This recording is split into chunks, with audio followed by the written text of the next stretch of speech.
pack your bags and grab your EMF readers, besties, because tonight we're punching our passport straight into Maine. Lighthouses, abandoned institutions, basically Maine's brochure for the paranormal tourists. Forget lobster rolls, we came for ghosts. And trust me, Maine delivers. Welcome to the Afterlife Hotline, Paranormal Passport, Maine Edition.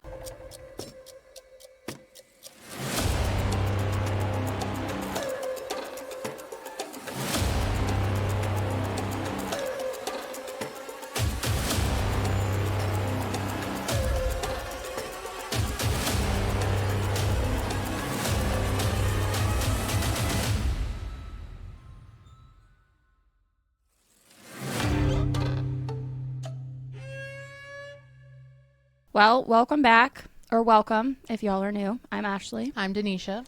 And today we're going to be talking about one of our favorite states of all time, Maine. One that we are currently, when you're hearing this, In. And sadly, leaving and going home. So sad, but so excited because at the time we're recording this, we actually leave in 2 or 3 days to head to Maine. I'm so excited. So many fun things are about to happen there too. Yes. Are we gonna do a podcast episode talking about the Paranormal Expo? We can, absolutely. Whenever we get back. Yeah. Cool. Well, if we do that, look out for that. Because we have a Paranormal Expo that we're going to on Saturday. Mm-hmm. And we are very excited. We get to, I know we've said it multiple times before, we get to meet the real Annabelle doll. I'm impartial. I'm impartial. I'm excited but nervous. So, I'm excited. I don't think I'm necessarily scared or nervous. I'm just more worried that we're not going to feel right about meeting her, because I already don't really agree with the fact that they're touring her. Yeah. And so that's kind of my thing, is I'm well, I literally am kind of being a hypocrite, but also how many other times are we going to have the ability to potentially see the real doll? I'm just going to have to keep a good head whenever we go in there to meet her. And a small little blib, whatever we don't wind up putting here on the Afterlife Hotline, if you're interested in vlogs or daily life or touristy things and stuff like that, we do have another channel called Ash and Niche. Mm-hmm. We can link it, but you should check that out. It's going to be all kinds of crazy, chaotic shenanigans that we get up to. It'll be going to Maine, our travels up to Maine, what we're doing up in Maine, Paranormal Expo, coming back, all the fun stuff. So yeah, definitely check it out. Also, if you want to check out our TikTok, you can check out our TikToks too. We'll have a lot of content on there as well. Anywho, also, side note, have you watched Until Dawn yet? No, I haven't. It's on Netflix. I know. I'm a bit on the fence with it, though. It's good. Because it's not the game. I know, but it's really good. Steven and I watched it last night, and he's played the game. Yeah. And it makes him want to go back and play the game again. Very good. I would recommend it. I watched Chris play it if I was watching a movie. Yeah. I was that into it. Yeah.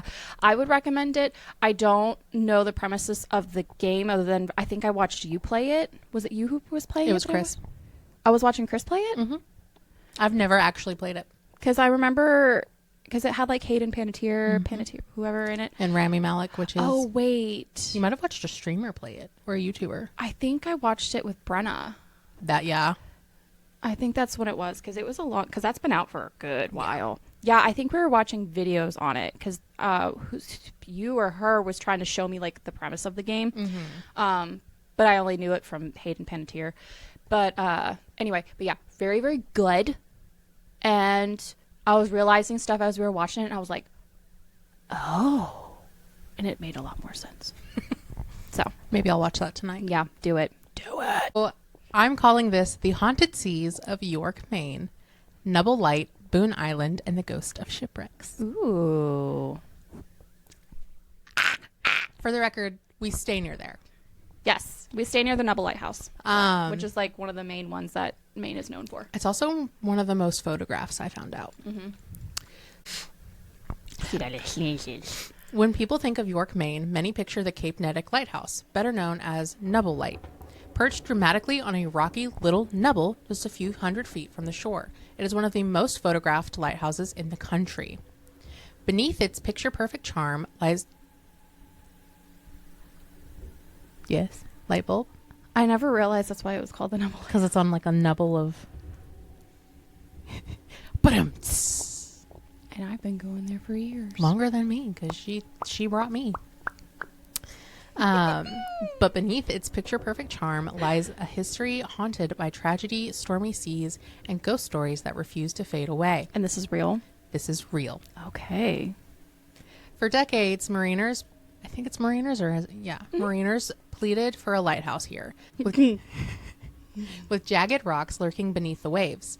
But in 1837, the government rejected the idea, claiming that the coast already had enough lighthouses. Rude. That decision would prove fatal just a few weeks later when a merchant ship, Isidore, met its doom on a Thanksgiving night in 1842. The story of Isidore begins eerie enough with premonitions. A crewman named Thomas King dreamed of a wrecked ship, eerily resembling Isidore, scattered along the shoreline. He begged the captain, Leander Foss, to release him from the voyage, but Foss refused, threatened with punishment and shamed for taking a month's pay in advance. King stayed behind when the ship finally departed. Another sailor dreamed of 7 coffins, one containing his own body. He also warned Captain Foss, who laughed him off. On Thanksgiving night, Isidore sailed from Kennebunkport, bound for New Orleans. I'm also going to refer to her a lot for the way these things are pronounced because she's, from there and I'm not. I might not even be pronouncing them completely properly, but I know some of them. Well, that's what counts. Kennebunk. I know that one. That's what counts. I almost said We're that's trying. what counts. That's what? That what counts. That what count. Okay. It was on its way for New Orleans. The northeast winds picked up, snow fell, and the sea rose to 20-foot swells. Damn. Near Boone Island, the storm worsened, shoving the ship towards the cliffs. The Isidore struck underwater rocks between Bald Head Cliffs and Cape Nettic Island, sinking with all of them aboard.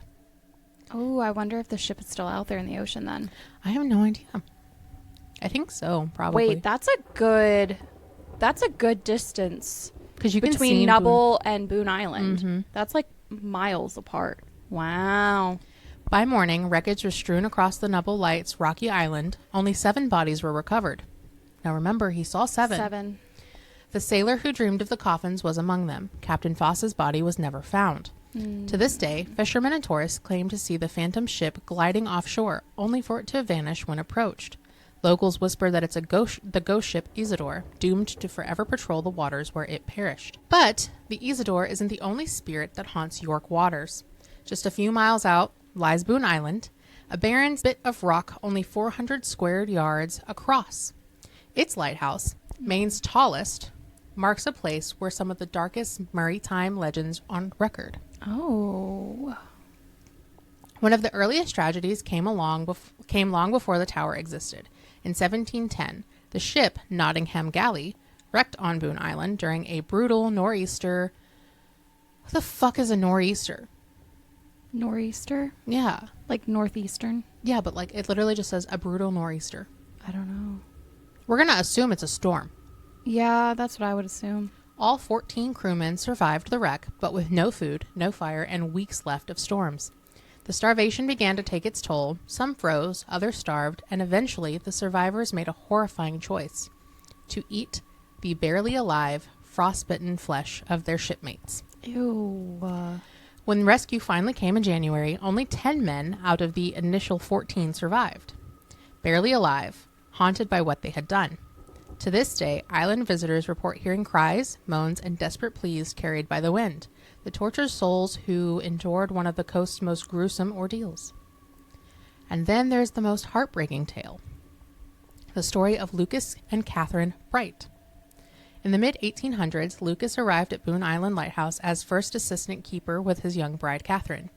The island was harsh and lonely, but they managed until one December night when another nor'easter slammed the coast. Okay, so yeah, it's a storm.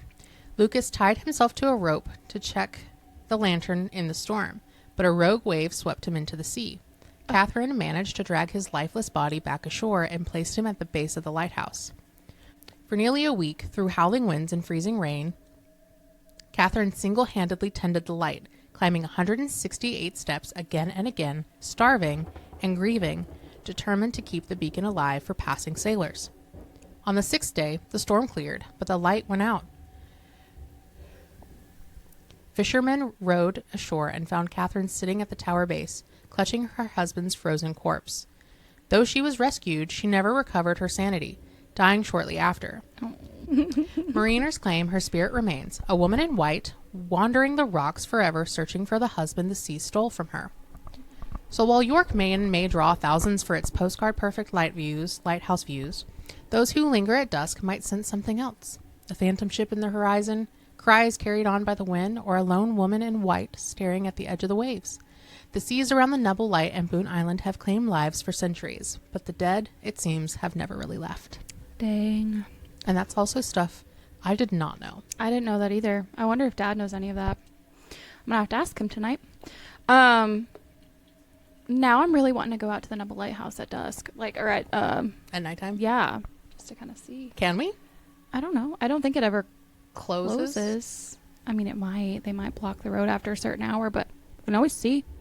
Yeah, we can always see. And, if it's not blocked, then we're tourists. We didn't know. Well, because I think the only places that really close is Fox's and the what is it? The little shop. Oh, the lighthouse shop? Yeah. Yep. I think those are the only places Well, that and close. because there's got to be people who have taken nighttime photos of the Nebel. Oh, yeah. So. Yeah. We'll have to see then. Interesting. Well, this one is also about another lighthouse. This is off the coast of Maine, where the Saco River meets the restless Atlantic. There's a lonely speck of land called Wood Island. Perched there, battered by wind and waves, stands the Wood Island Lighthouse. Built in 1808, I just feel like the northern area is just so... There's so much history. There's so much hauntedness. Well, because there. Even if it's not necessarily haunted, it's still got tragedy to it, whether it's deaths or plague or whatever happened. Like, there's so much that happened. And the architecture, I feel like, in a lot of these places up there are... They keep the same. Yeah, and they restore it to keep it in that old historic vibe. Mm-hmm. Yep. Built in 1808, it's been guiding sailors for over 2 centuries. But sailors aren't the only ones who found themselves drawn to its light. Some say the island holds on to something darker, memories of a tragedy that still echoes through the stone walls. The story begins in 1896 when a lobsterman and deputy sheriff named Frederick Milliken rented out a run-down chicken shack on the island. On what should have been a routine confrontation turned into one of the island's darkest nights. A drunken Hobbs, angry and reckless, grabbed his rifle and shot Milliken. The deputy collapsed, mortally wounded. Realizing what he'd done, Hobbs carried Milliken to the lighthouse's keeper's home, desperate for help, but it was too late. Milliken died before aid could reach him. Overcome with guilt, Hobbs staggered back to the shack, put the rifle to his head, and ended his own life. I'll have to put a trigger warning in there before that. After that night, Wood Island was never the same. Keepers began whispering of strange happenings, the sound of footsteps pacing across empty rooms, doors that opened on their own, and disembodied cries carried on the wind. One keeper in the early 1900s claimed the voices of 2 men haunted him so badly that when he finally left his post, he threw himself from a boarding house window back on the mainland. Decades later, in the 1980s, the wife of a lighthouse keeper said she could feel someone lurking in her bedroom closet, even when she knew she was alone. The hauntings drew the attention of paranormal investigators. In 2005, the New England Ghost Project spent a night inside the lighthouse, bringing along cameras, infrared scanners, and a psychic medium named Maureen Wood. Interesting. Because Maureen Wood Lighthouse. What? You think there's relation? I don't know. That's interesting, though. What they captured was chilling. In the lantern room, Maureen described a spirit trying to enter her body. Her skin went cold, the temperature around her plummeted. Later, on the stairs, she encountered the sobbing figure of a woman, so intense that investigators had to help her down. In the basement of the keeper's house, the team recorded an orb that shifted into the outline of a glowing human form. Even now, people debate who haunts Wood Island. Is it Sheriff Milliken, still crying out in his final moments? Is it Hobbs, the guilty man who ended his life in despair? Or perhaps Milliken's grieving wife? mourning the husband who never came home. Whoever lingers there, the presence is strong enough that the visitors still report whispers, shadows, and sudden icy chills that sweep through the keeper's quarters. Today, the lighthouse still stands, its beacon shining faithfully across the water. But to those who know the story, the light feels more like a warning. Wood Island isn't just a place of maritime history. It's a place where guilt, grief, and restless spirits are said to drift on every cold ocean breeze. I did not know about the Wood Lighthouse. No, I didn't at either. all. And so I'm going to have to look up where that's at because I'm not for sure. Every time we go into one of the shops that we always go into, there's always books about haunted lighthouses in Maine. I was just thinking, especially in the Kittery Outpost. And we've never really looked at them, but maybe we need to. So this next one is about Augusta, which is where we will be for the Paranormal Expo. Mm-hmm. In Augusta, Maine, not far from the state capital, stands the remaining place that once carried both hope and heartbreak, the Augusta Mental Health Institute, otherwise known as the AMHI. You're just the institution lady. Maybe it's because I belong in one. We both do. But I don't know. I find they better not ever put us in the same room. We would wreak havoc. Exactly. I don't want to be with a stranger. I mean, we would want to be in the same room, but they would not want us to be in the same room. Yeah, that's true. That's when we just tell them we'll behave if we're in the same room, and then. But if we're not in the same room, then we're going to cause you a lot of problems. We're going to wreak a lot of havoc. But I don't know. I really like hospitals and stuff like that. Yeah, they're creepy. Exactly. Anyway, it first opened its doors in 1840 under the name Maine Insane Hospital. Oh. During a time where reformers like Dorothea Dix, who we've talked about previously in another episode where I was talking about mental health institutions, believed in the healing powers of fresh air, order, and light. The sprawling the Italianate building rose from the banks of the Kennebec River and for a time was considered progressive, a place meant to offer care and dignity. But as decades passed, its legacy became one of tragedy and shadows. Only 10 years after opening, disaster struck. Am I boring you? No. I'm sorry. You're fine. In December...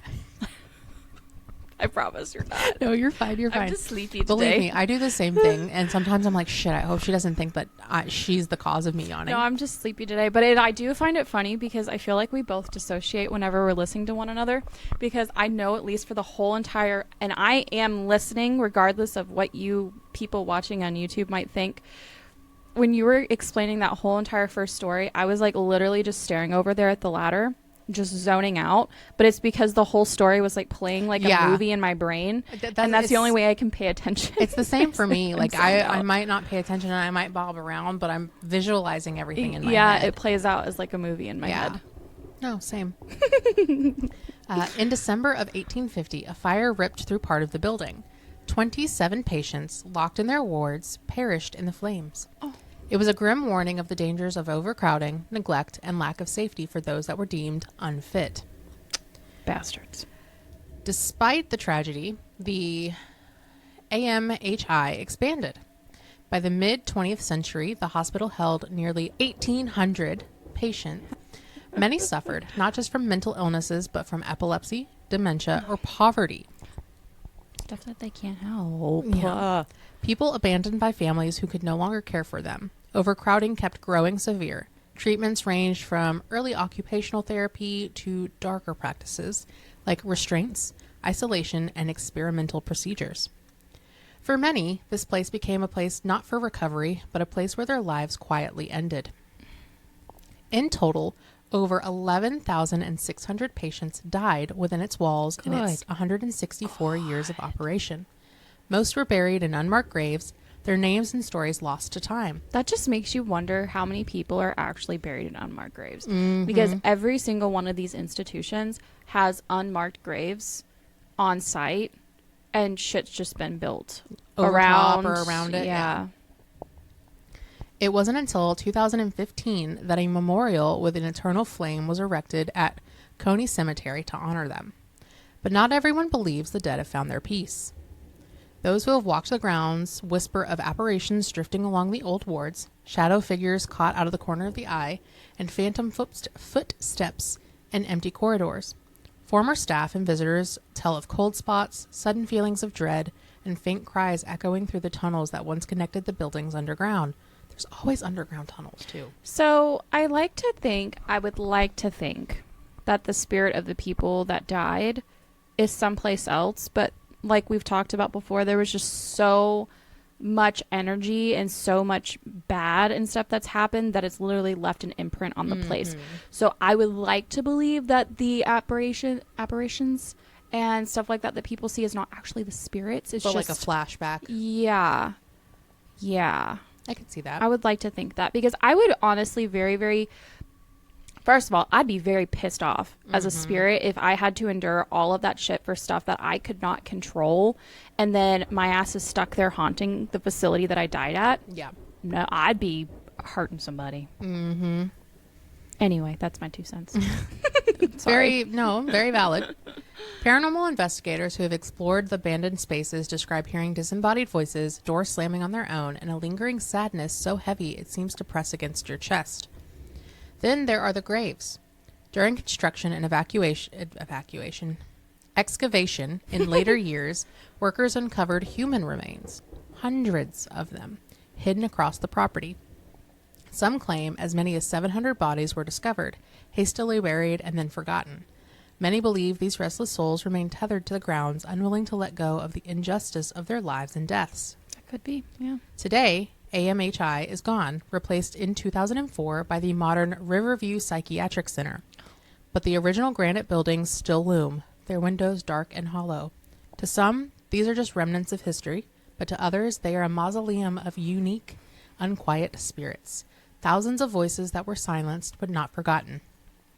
Stand near the grounds at night and you might hear them, whispers carried by the wind, soft footsteps where no one walks, or a shadow moving across the window long since boarded shut.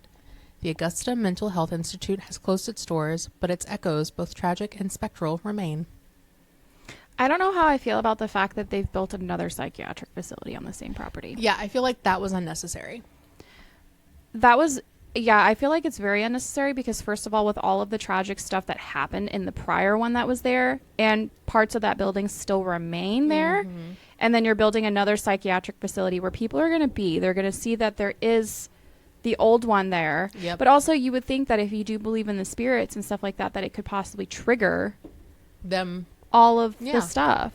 Like, what's holding them back from moving from that building to the new one? Well, and that, and like if you're putting patients in this facility, let's say that they see something. Well, they're in a psychiatric ward, so you can't take their opinion. Oh my God. And then they're just going to be labeled as crazy. Even more crazy. Mm-hmm. And they see a spirit from the past one. That's rude. Bad. And we will be near there. Bad decisions.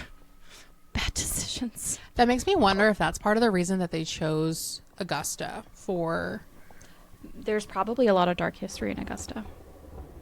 Because I know anytime they've toured with Annabelle, they've picked really Haunted New Orleans, places. Gettysburg, Yeah. I'm going to have to look more into Augusta now because I'm sure there's a lot of stuff that has happened there. Well, this one is not necessarily a haunted place, but it is something I feel like it's kind of spooky. So, deep in the misty forests of northern Maine, hunters and lumbermen have whispered about a creature that doesn't seem entirely of this world, the Spectral Moose. Towering nearly 15 feet tall, with antlers like twisted trees and a pale, ghostly coat, it first appeared in the late 1800s and has been terrifying anyone who crosses its path ever since. Damn, that's a big boy. It's a big moose. The earliest sighting was in 1891, when the guide Clarence Duffy spotted the pale moose near Lobster Lake. Soon after, other hunters and woodsmen reported the same massive beast. Time and time again, it was shot at, but the bullet seemed to bounce off without leaving a mark. One hunter even swore he saw the moose leap over his hiding spot, circle him, and then vanish back into the woods as if mocking him. It's like, leave me the fuck alone. Quit trying to shoot me. If there's one thing we've learned through this whole process of us researching stuff, it's like leave things alone. Yeah, honestly, just leave it be. You mess with stuff and then that's when stuff happens. Oh, Through the early 1900s, reports kept coming. Witnesses described the moose as glowing faintly, disappearing into thin air, or reappearing miles away after supposedly being killed. It kind of reminds me of the deer from Harry Potter. The Patronus? Mm-hmm. Yeah, that's what it reminds me of. Expecto Patronum. Fun fact, everyone has a different Patronus. Mm-hmm. Mm-hmm. Hunters near Malunka Stream once claimed they slit the throat of the white moose and left it hanging, only to find it alive again the next night. Well, first of all, that's rude. Agreed. It's like people trying to hunt and kill Bigfoot. Like what's the point? Like, it reminds me of Pete's Dragon. They're just wanting to capture it, make a spectacle of it just to say that they found it, study it, whatever. Like, leave them alone. Skeptics argue it has to be some sort of bad juju if you do that too. Oh yeah, I could not imagine, like, if you kill a cryptid or something, like, to me that's like almost like a mythological being, not a mythological. Yeah, a mythological being. Like the only time I can even like justify doing something like that is if it's trying to kill you. Yeah. Or trying to harm you, like, or somebody. Think about like Godzilla, like he looks like a big monster, but he's really understood, and then he winds up helping the townspeople, doesn't he? Like he saves the city or some shit like that. From the other monster. I think so like maybe they're here to make sure that we're good from whatever else is out there. Yeah. Like if you're defending yourself or somebody, like, that's one thing, but don't just go out just trying to What kill if they're them. the Power Rangers of cryptids, and like whenever there's the big ultimate like villain, they all combine together into just one giant cryptid? That would look so weird. I wonder what that would look like. Skeptics argue it could be a rare albino or leucistic moose, or maybe one with a lightened coat from ticks. But do moose actually get 15 feet tall? I mean, that's taller than this. I don't think they get that tall. But the sheer size, the resilience to gunfire, and its ghost-like vanishing act leave others convinced it's something supernatural. A spirit beast, a guardian of the forest, or even an omen of disaster. To this day, omen of disaster? No, you're making your own disaster because you're trying to kill the dang thing. To this day, the specter moose remains one of Maine's strangest legends, an enormous white shadow said to roam the woods, watching, waiting, and sometimes letting itself be seen, just long enough to remind us that not all of nature can be explained. Leave it alone. Leave it at that. So my next one, and my final one, is the haunted stronghold of Fort Knox, not to be confused with Fort Knox in Kentucky. Off the banks of a river in Prospect, Maine, stands a fortress that was meant to guard against enemies, but now many believe guards a secret of another kind. This is Fort Knox, one of the best preserved military fortifications in New England, and one of Maine's most haunted places. Interesting. Construction began in 1844 after the War of 1812 exposed just how vulnerable Maine's coast really was. Built from cold granite and brick. Itchy eyeball. The fort was an impressive stronghold. Thick walls, endless tunnels, and enough firepower to hold off any naval invasion. Yet the strange truth is despite its formidable design, Fort Knox never fired a single shot in battle. No enemy attack ever came. Still, soldiers lived and drilled within its walls for decades, waiting for a war that never reached them. The Civil War, the Spanish-American War, conflicts raged everywhere. For Fort Knox, just kidding, conflicts raged everywhere, while Fort Knox stood as a silent sentinel, never tested in combat. By the early 1900s, the fort was decommissioned and eventually abandoned. Its empty halls left echoes of the past, but many claim that the past has never left. Visitors and paranormal investigators report strange activities within the stone corridors, footsteps echoing when no one walks, the clang of metal against metal, and the sound of orders barked in voices long silenced. Some describe seeing shadowy figures darting through the tunnels as if the soldiers are still patrolling their post, refusing to abandon their duty even after death. There is also an unnerving heaviness in the casemates and powder magazines, where cannons once stood at the ready. People say the air grows icy, as though unseen eyes are watching. EVPs have captured whispers, growls, and even what sounds like boots marching across the stone floors. One of the most common reports is of apparitions in uniform, men in the 19th century military dress who vanished when approached. Some speculate these spirits are not just soldiers, but also the laborers who toiled in the back-breaking construction of the fort, many of them Irish immigrants.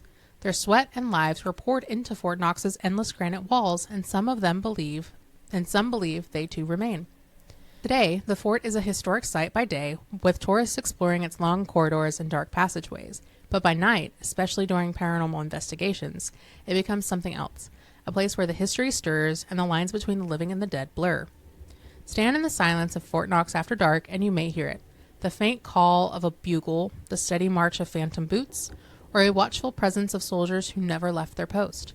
The fort may have never faced an enemy invasion, but for those who visit, its ghosts are proof that the battle for peace is still being fought in the shadows. Dang. So again, like all the energy that happened at that one place. So, Maine gave us phantom moose, restless soldiers, and spirits who never clocked out of work. Basically, the state motto should be vacation land, if you like being haunted. If you've had your own ghostly run-in Maine or anywhere, call in and share. Actually, email us and share. We want to hear your stories. Thanks for traveling with us, and don't forget, keep one foot in the living world and one ear on the line. Bye, guys!